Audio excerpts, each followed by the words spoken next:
ಎಲ್ಲ ಸರಿ. ನೀವು ಹಾಡಿನ ಜೊತೆಗೆ ಹಾಂ ಸರ್. ಹಾಡನ್ನ ಗೀಚೋದು ಕಲ್ತ್ರಿ. ಇತ್ತೀಚೆಗೆ ಆ ಬಗೀರ ಸಿನಿಮಾದ ರುಧಿರಧಾರ. ರುಧಿರಧಾರ ಸಿನಿಮಾದು ಹಾಡು ಕೂಡ ಅಷ್ಟೇ. ಹಾಂ ಸರ್. ನಿಮಗೆ ಆ ಬರವಣಿಗೆ ಹೇಗೆ ಇದಾಯ್ತು ಅಂತ?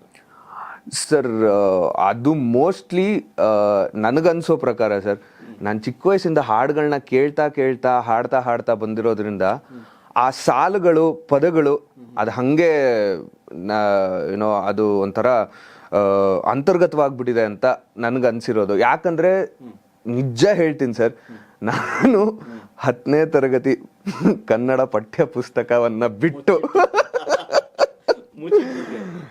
ಅಷ್ಟೇ, ನಾನು ಒಂದು ನಾವೆಲ್ ಕೂಡ ಓದಿಲ್ಲ, ಕವನ ಸಂಕಲನ ಓದಿಲ್ಲ. ಆದ್ರೆ ನನ್ಗೇನು ಅಂದ್ರೆ ಸಾಹಿತ್ಯದ ಮೇಲೆ ತುಂಬಾ ಒಲವು.